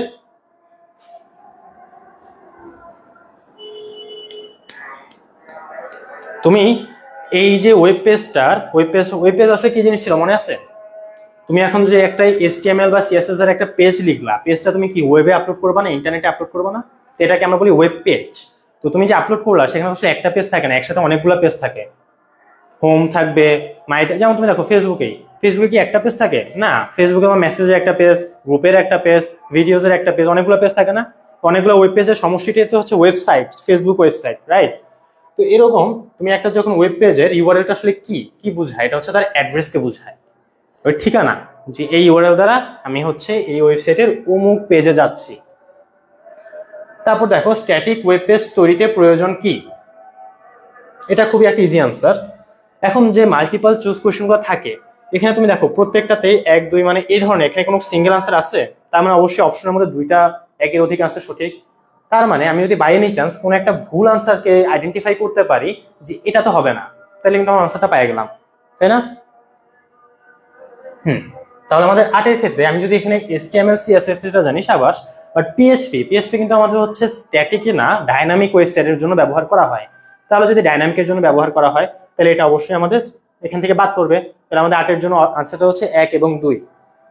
এখন আমরা ডাইনামিকের গুলো কি পড়াটা বেশি কঠিন না? ডাইনামিকে তো অনেকগুলোই আছে। তো স্ট্যাটিকের জন্য হচ্ছে এই যে HTML CSS এরাই আমাদের স্ট্যাটিকের জন্য ইউজ করা হয়।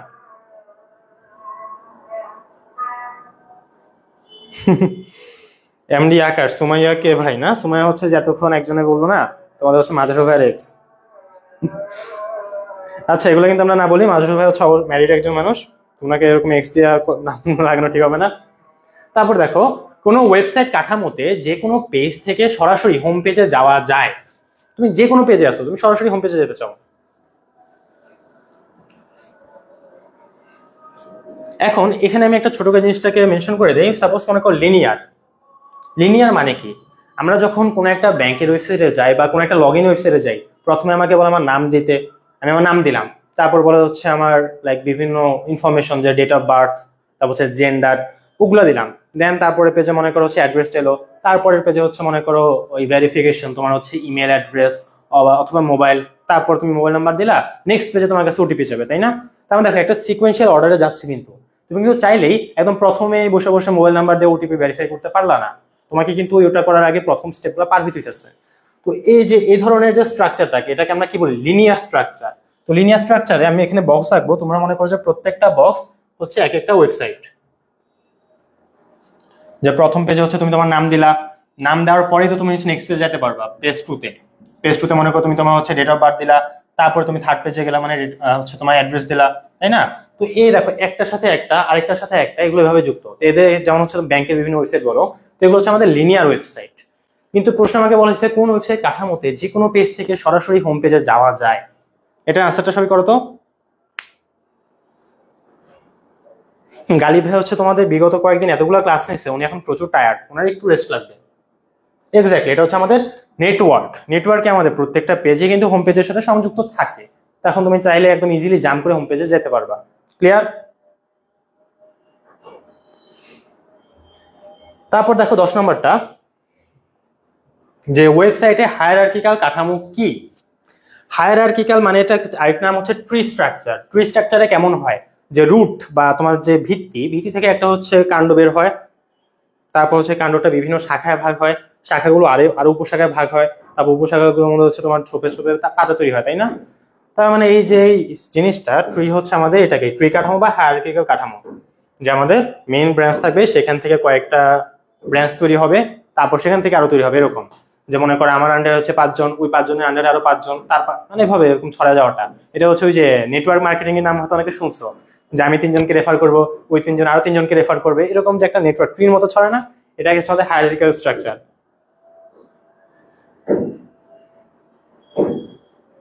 আচ্ছা, এমসিকিউতে টিক দিব। আমাদের হচ্ছে এই বোর্ডের মধ্যে বারবার তাহলে এটা কাটাকাটি করতে হয়, জন্য আমি দেখো তাহলে ওয়েবসাইটে হায়ারার্কিক্যাল কাঠামোটা কি। 10 এর আনসারটা সবাই বলো তো, আনসার করো।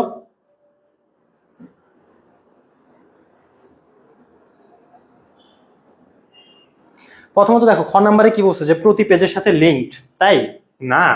তোমার কাণ্ড থেকে একটা শাখা তৈরি হলো, শাখা থেকে যে উপশাখা তৈরি হয়েছে, উপশাখার সাথে তো শাখার সম্পর্ক আছে, কাণ্ডর তো সম্পর্ক নাই। তার মানে তো অবশ্যই প্রতিটা পেজ একে অপরের সাথে লিঙ্ক না। ওয়েব ভিত্তিক যোগাযোগ, এটা তো আমাদের হিসাবেই পারে। দুটি পেজের মধ্যে লিঙ্কড, জাস্ট দুটা পেজ, আরো হইতে পারে। বাট প্রথমে দেখো হোম পেজ নির্ভর ওয়েবসাইট। তোমার যদি কাণ্ডই না থাকে তাহলে কি গাছের কোনো অস্তিত্ব থাকবে? কাণ্ড না থাকলে কি গাছের কোনো অস্তিত্ব থাকবে? অবশ্যই থাকবে না। তাহলে আমাদের যে এখানে কাণ্ডটা হচ্ছে আমাদের হোম পেজ, যেখানে আমাদের যেখান থেকে ওয়েবসাইটটা শুরু হয়, তো হোম পেজ থাকবে, তার আন্ডারে 3-4টা পেজ থাকবে, তাদের আন্ডারে আরো পেজ থাকবে, এরকম ভাবে চলতেই থাকবে। মনে করো হচ্ছে হোম পেজ হচ্ছে এইচএসসি, কথার কথা, তো এইচএসসির আন্ডারে কি কি থাকতে পারে? এই যে বিভিন্ন group, arts, science, business studies, তাই না? এগুলো হচ্ছে আমাদের এইচএসসি আন্ডারে। আবার তোমার হচ্ছে যখন তুমি যাবা, আরেকটা আছে মনে করো যে কমন সাবজেক্টের জন্য, অথবা কমন বাদ দিলাম, তো তুমি যখন সায়েন্সে যাবা তুমি এখানে ফিজিক্স, কেমিস্ট্রি, ম্যাথ, বায়োলজি পাবা। তুমি যখন মানবিকে যাবা মানবিকের সাবজেক্ট গুলো পাবা, বিজনেস স্টাডিজে গেলে ওই সাবজেক্ট গুলো পাবা, তাই না? আবার তুমি যখন দেখো এরকম মনে করো পত্র থাকে না, তো তুমি ওই সাবজেক্টের নামে গেলে ওখানে আবার পত্র পাবা। তো এই দেখো এরকম যে লিনিয়ার একটা স্ট্রাকচার আসে, এটা হচ্ছে আমাদের হায়ারার্কিক্যাল বা ট্রি স্ট্রাকচার, সেটা হচ্ছে আমাদের হোম পেজ নির্ভর। তারপর 11 নম্বরের আনসারটা বলো, যে হোম পেজ দেখার জন্য আবশ্যক কি। এই এমসিকিউ করার পরে আমরা আবার হচ্ছে থিওরিতে জাম্প করবো, আর আমাদের হচ্ছে মেইন এমসিকিউ সিকিউ ক্লাস। আশা করি কালকে একটা অর্গানাইজ ক্লাস না হবে এটার উপর, একদম সিরিয়ালি। তোমাদের যেহেতু আজকে হচ্ছে আমরা কিছু থিওরি পড়লাম, কালকে আবার এগুলো রিক্যাপ করে সুন্দর মতো হচ্ছে আমরা এমসিকিউ সিকিউতে জাম্প করবো। দেখো হোম পেজ দেখার জন্য আবশ্যক কি।